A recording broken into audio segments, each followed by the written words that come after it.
Who's starting this week? Oh, I can start if you want. Okay. Okay. Hello and welcome back to Film School Rejects with your co-host Skye Williamson and I'm Billy Howells. today we're going to do something a bit different and we're going to give you the news of film and a roundup of what's happening this year and more importantly in March. So Billy, if you'd like to start with the news. Yes, so I think the big thing this week is the release of Snow White. This has been, do I say anticipated? I'm glad it's finally here. But I think, I don't want to get too ahead of it, but I think that there's going to be a post-mortem on this for sure. Are you expecting much from it? Here's the thing. I want to like it. I really like Rachel Zegler. I like Mark Webb. I like the trailers, but the reviews have not been very good. So yeah, and the thing is, there's been so much noise surrounding this film. Like, you can't get away from the amount of, whether it's been earned or not, but the fact is there's been so much controversy surrounding this film. I genuinely don't think there's been a Disney remake that's had this much noise surrounding it. Yeah, I really don't think. Obviously, it was delayed a lot from Hollywood strikes, which has brought out the controversy to be even longer. And it's I just feel like I've been waiting for this film for 10 years now, and it's been so long. And I'm glad that it was kind of delayed because then you had Rachel in Hunger Games, which regained her popularity, and everyone was like, "Oh, I actually kind of like her." And then she was it Romeo and Juliet, and people liked her again. So I'm glad most people have moved on from Rachel, but no, I still see stuff about the dwarfs. Yeah. Gal Gadot. And then sometimes I will be minding my business on TikTok, and it's just some Snow White thing. I'm like, oh yeah, okay. I click on the comments. And Yeah, go, I don't even bother clicking on the comments anymore because I know what they're going to say. And I'm sick of it, to be honest. I'm sick of it. I actually don't think it's a big deal. I actually don't care.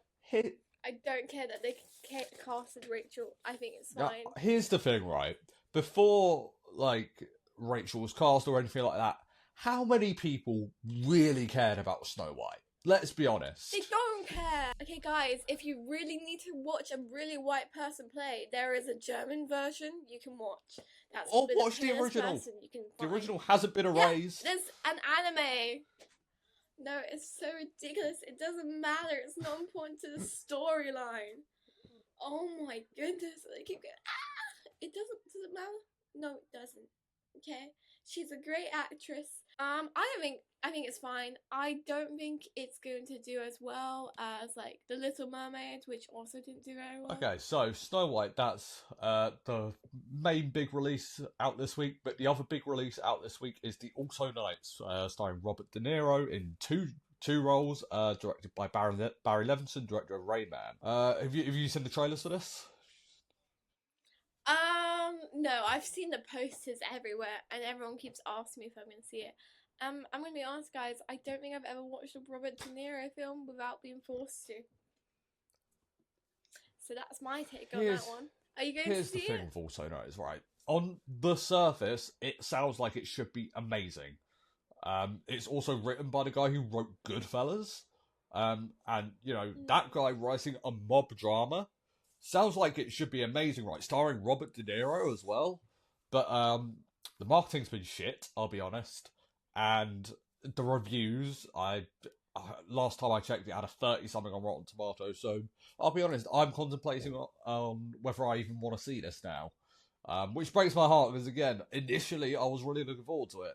But to be honest, I might go see Flo instead. Oh, yes, the Oscar winner. I'd say the biggest movies this week and last week have been Mickey 17. Everyone's gone to see it. And Marching Powder. Yes. Everyone's seen both of them. I'd say Mickey 17 is much more popular. Oh, for sure, yeah. Well, Marching Powder. Yeah. People only know Marching Powder in the UK. No one in the US knows that movie. Yeah, it's only for Yeah. Danny Dyer. Whereas for Mickey 17, you have the director and you have Robert Pattinson. What more do you want in a sci-fi comedy? Yeah, I think Robert Pattinson. I mean, Mickey 17 is flopping though. It's yeah, but I've heard that like everyone likes it. That scene. I actually think it's been a bit divisive, to be honest. Yeah, I mean, it's not like either love or hate it, but I'm like the people who love it really love it, but then there's also a bunch of people that are like it's okay, but it's not Parasite. You know, I think that was maybe. I don't think it was ever advertised as like Parasite. I think maybe though. that was the big mistake. It's a lot of people went in expecting it to be Parasite level of quality, whereas Bong Joon-ho clearly wasn't going for that. Like he was giving a shit ton of money for this, and he was just like, "I'm going to make something crazy." Yeah, and I think it's good. I think people sometimes go into films with too much knowledge about a director or writer and think, "Oh, this is going to be exactly like." Why would a writer or director want to do the exact same film over and over again? I loved Mickey 17, to be honest. It is you know, kind of nuts. It's very chaotic. But I thought that worked. It is all over the place, admittedly, but I think there's kind of a purpose to that, and I think the film benefits from the craziness of it. And also, you know, it has a social commentary. Mark Ruffalo is imitating a particular figure in politics, naming no names. But he's not subtle about it. But yeah, Mickey 17 is incredibly entertaining, and it's a shame it's flopping because it means there's going to be less movies like it. But I'm glad it exists. Yeah, it's good. And then we have some other news. So, Coco 2 has been announced. Right? This was just yesterday. Getting a 2029 release date. Whereas when I heard that, I was just like, "Oh, that actually is away." That's only 4 years away, though. Like I heard that. No, I heard that thinking, "Oh, that's like 7 years away." Don't say it like that. 4 years is still a long time. Okay. Lilo and Stitch. Have you watched the trailer? I did. I'm really excited for this. You know what? I might be one of the only people that was not like a Lilo and Stitch person growing up. I thought it was fine. You know how everyone has like all the merch, not me. I like the trailer though. I would say out of all the Disney live actions, that's the one I'm excited about. I want to see how they do it though. It just looks cute. Like actually like the whole space element of it, they're doing that better than I thought they would. And what I like about this actually is that like the girl playing Lilo and just what they're doing with the Lilo character, it's not what they did with the original Lilo character. Like they're clearly aiming for something different, and I really appreciate that. Yeah, I mean you can't always exactly recreate everything, and actors don't recreate everything. Yeah. So it's best to lean into what the actor can do and what you think the vision of the director is. Because I feel like that's sometimes the problem with remakes is they don't have enough originality to them, and they're just trying to copy and paste. And then you might as well just see the other film. Well, I've always had a bit of faith in this because it's from the director of Marcel the Shell with Shoes On. So I kind of once I heard he was announced, I was just like, I don't think he's going to do it for the sake of it. And like in terms of just like the cuteness of it, like Stitch looks adorable. Like Stitch himself. Like I want my own Stitch. I think you would make a perfect companion for Stitch. I can imagine. Is that a compliment or an insult? I can imagine it as no. You're right. I can imagine like Stitch just like holding like the mic rod or like the lighting rods, and whilst you're like directing the film, and he's just like. I don't think he'd stay that still. He's just like holding it. Yeah, but he's still doing that, but you know. Yeah, but he's cute, so you like let him off a bit. I imagine. I think I'd fire him the first day. Cruel! That's so cruel to Stitch. Oh my goodness, I can't believe you. Okay, what other trailers are out? Materialists. Oh, you know what? I don't know. I'm actually kind of excited. I want something so stupid to watch, and you know what? This might be. You think it looks stupid? A little bit, but Also, I don't think I can. This is no offense, and I love her. I don't think I can take her seriously. Oh, in any Dakota role. Johnson. Dakota Johnson. Oh, No, after I Madam can't. Web Like, and 50 Shades. it's not even that. It's every yeah. And then what was it? It was like How Oh, to yeah. Be Single, and I feel like she plays the same character, which I'm not like hating on, but. And then Chris Evans, and then Pedro Pascal, which is in my head I cannot imagine them ever meeting. So it's a very weird. I want to see how it turns out. But you know, shock. Will she choose the poor waiter or the rich man? Let's find out. Or maybe it's someone different. I'm saying this as someone who didn't love Past Lives as much as others. I think this could get a Best Picture nomination. I mean, I think the trailer looks interesting. But I guess I have to wait and see. I do feel like the trailer gives too much though. Like I have her entire background that she's a matchmaker and there's so many weddings she's made and blah blah blah, and I think that's a bit much. Like I feel like I shouldn't know all that in a trailer. But I feel like sometimes trailers do give me too much. That's the issue with trailers today. Like you've seen the first act of the movie in a trailer these days, and that's if you're lucky. I can we go back to like the creative, like you know, the really like ominous, like narrator kind of vibes. That's what I want. Like this summer. There's 5 teenagers in the woods. Oh, and one of them turns up dead at midnight, and then you just have like screaming. That's what I want. Yeah, it's short and snappy. I think the issue is it's catered now to one social media and cinema releases. They want their trailers long in the cinema. Or I've been in the cinema and I'm sure you've seen it. You get 2 trailers for the same film, but they only have like some films in between. And I'm like, I just saw this trailer, but it's like slightly different. It's like a 30-second condensed version of the trailer you saw before. Yeah, I'm like, I didn't need to see that, to be honest. But so you're looking forward to it then? I genuinely think it could be just really enjoyable, and I think it has. Because I've seen a lot of people say, "Oh, it looks nothing like Past Lives." I think it looks more like Past Lives than people are giving it credit for. It looks more sentimental than I thought it was going to be. Yeah, I like sentimental. If it leans into sentimental, it's got my vote for everything. And in other news, my most anticipated. Here we go. I'm actually like worried. Okay, the new Formula One trailer dropped. The movie, obviously, with Brad Pitt. You know what? I started playing it. I was thinking this is gonna be awful. I just know it. And then the Chain came on by Fleetwood Mac, which some of you might not know. The Chain was original intro for BBC for Formula One when they owned BBC. Now it's only Sky Sports that has Formula One. So it was like a little like flashback like kind of thing. Obviously, it is produced by Lewis Hamilton, so I assume that's one where they got the money to use that song, and 2, it's probably because it's like the British like intro, so it makes sense that Lewis Hamilton would want it. There have been a bit of controversy. I can never say that word because apparently there is a scene between a female engineer and the main character, and obviously that's a bit annoying. I don't have a problem with it. I know other people do because obviously F1 is a very male-dominated sport, so it's a bit like, especially with everything that came out with Christian Horner, to have a female engineer is a bit. But it's like Titanic. They just throw in love stories for no reason sometimes.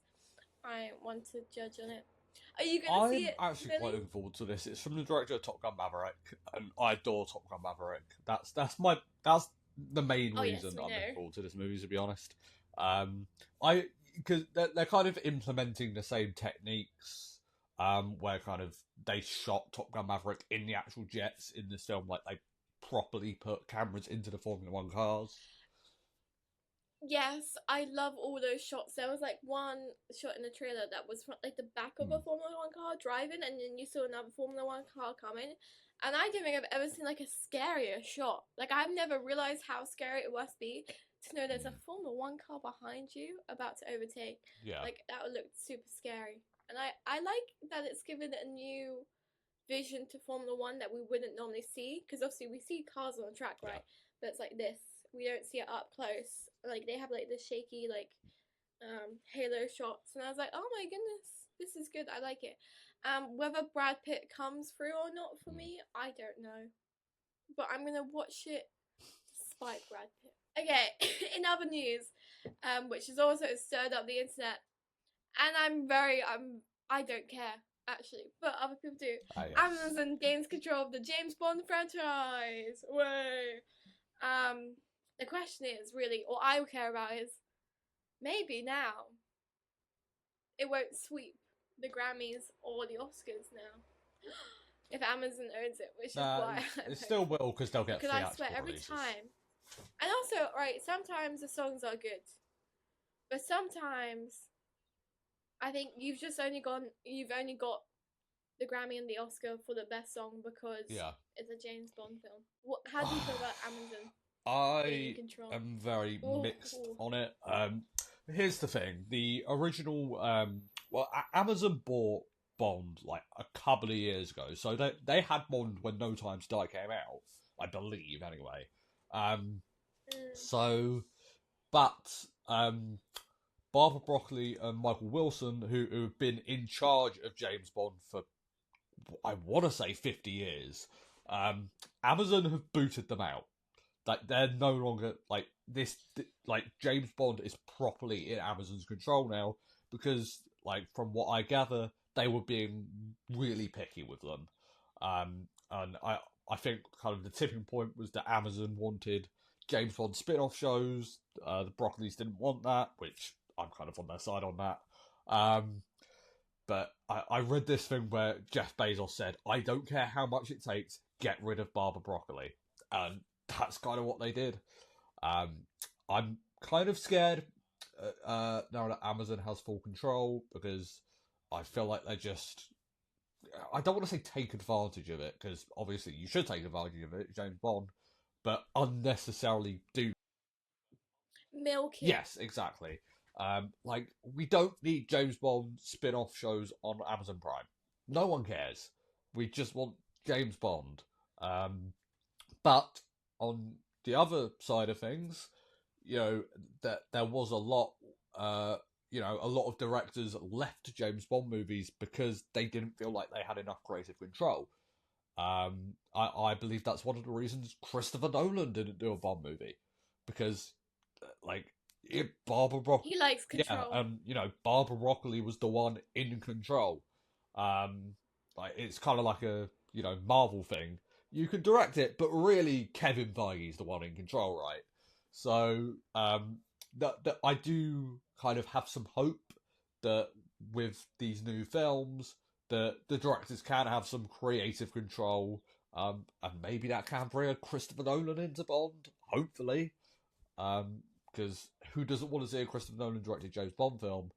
But yeah, I'm very on the fence on it. I feel like I'm excited to see who they cast. I want it to be like a cinema casting. I fear it's going to be an Amazon casting, and I don't know if that makes sense. Can you imagine, like, what do you?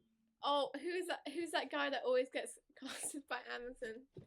The guy in Red, White, Blue, and Purple Hearts. Nicholas. Oh, Nicholas Scalzine. I really like him. I could see him as Bond, actually. He's played He-Man. I'm saying that in the new He-Man movie. So I'm saying Amazon will choose him for James Bond. I'm not opposed to it, honestly. You're not opposed? Okay, that's... I mean, there will definitely be whoever they cast as Bond. There's going to be backlash. Like, it's an internet, like, it's always I don't remember this because I was too young, but I've heard that the amount of shit Daniel Craig got when he was cast as Bond. He's perfection. Yeah, I can't imagine anyone else in the role. You just always get there when there's, like, a massive fan. This is the thing. There's, like, whenever, like, someone is casting, like, whether it's Snow White or Little Mermaid or anything like that, it's always, oh, how could you cast this person? Something about them isn't right. And then they end up being the perfect person to be that. Yeah, no, I remember when Percy Jackson came out, and the writer himself was announcing each cast member, and you could tell he was nervous because he accompanied it with a paragraph on each person, and I was like, fair enough. It was also because he was doing like the same thing as Snow White. He casted a black actress as a like it was a white character, which he then defended, and which is fair enough. He stayed on that hill, which is why he kept writing paragraphs. And I remember everyone being like, no, this is the wrong choice, they're too young. And I was like, yeah, they did that on purpose because when they first did the films and they chose like middle-aged teenagers, it didn't work later on. They want a show forever. And I was like, now you've actually seen the show, it makes sense. Like, you are not in the director's head or the writer's head. Sometimes, yeah, fine, I watch a film and I think this is the wrong person. Anything that stars Chris Pratt in, really. Guarantee you didn't watch The Electric State. No. As long as he's not James Bond. Okay? If Chris Pratt is James Bond, I will boycott Amazon. I mean, I don't think I'd have to start buying from Amazon and then boycott them. Because I don't think I buy from Amazon. But, mark my words, right? Amazon, you're listening right now. Do not choose Chris Pratt. Because you're a Pratt if you are. Okay? That's my take. You know what I'd love to see? The guy who played in Bridgerton season 1. Reggie Jean Page. Yes, I just saw Black Bag with him yesterday. I think he'd be great. I think he'd be a great Bond. I feel like he's almost too obvious, like too clearly Bond though. I feel like they're going to try and go for someone more out the box. Yeah, but every time I see like the casting choice, like the fan ones, no offense, I feel like they're a bit too old. Yeah. I love Idris Elba. They're not going to cast Henry Cavill. I don't know if he's like that flexible enough. Well, this is the thing. Like even as much action. Whoever you cast, right, they've got to commit 10, 15 years. Like it's kind of going back to that whole thing. Blade. You know, they cast Mahershala Ali. I believe he was 45 when he was cast. Bear in mind they haven't even started filming the first Blade. He's probably, I believe, in his 50s now, right? He's got to commit to being that character, which is going to take a lot physically for God knows how long. Like, there are very few people who can, barring Tom Cruise, who is just a superhuman, I'm guessing, who can, physically maintain something like that as they're getting older. One final thing I want to talk about is the Coyote versus Acme. Have you been following this at all? No, I have not. I was very confused when I saw that on the Coyote list. versus Acme is a movie that was originally made at Warner Brothers. They shot it, edited it.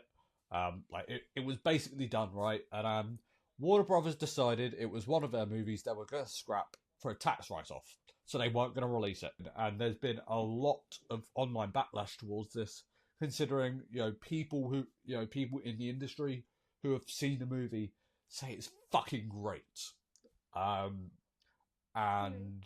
So yeah, there's been a lot of backlash towards Warner Brothers not releasing this film for like a year. And they've kind of kept saying, oh, maybe we'll sell it, maybe we won't, but they've kind of just been saying that, I think, to kind of keep people quiet. Well, the other day, it was announced Ketchup Entertainment, who recently distributed another Looney Tunes movie, are in talks to buy Coyote vs. Acme. So, there is light at the end of the tunnel for this movie. And I don't quite know, because apparently Warner Brothers want $50 million for this.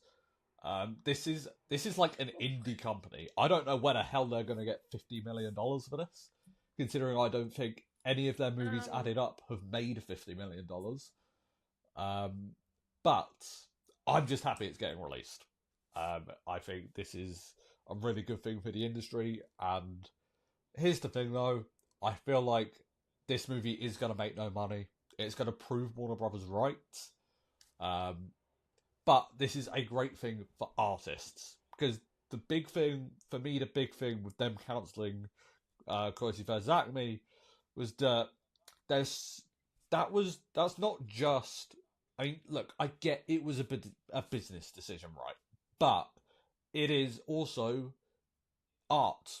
they like so many people poured their blood, sweat, and tears into making that film, and like if that doesn't get released, like a lot of people get their next work because of the stuff they've worked on before. If this weren't to get released, there were a lot of people who wouldn't get work. Well, hopefully it does get released. If they have to buy it for that much, I assume there won't be any marketing. Well, that's the thing. The thing with the Looney Tunes movie they just released is that there was no marketing for that movie at all. Like, I mean, maybe considering how much they're buying it for, they'll be like, "Oh God, okay, we have to put money into marketing this to kind of make a return on investment." But I mean, who knows? I'm just gonna stop being picky. I'm just glad it's hopefully happening. Yeah, so this week, I guess we will both be watching Snow White, I'm sure. Yeah, I think we may report on Snow White next week, or on next week's episode. Yes. So I look forward to that. See how we feel about it.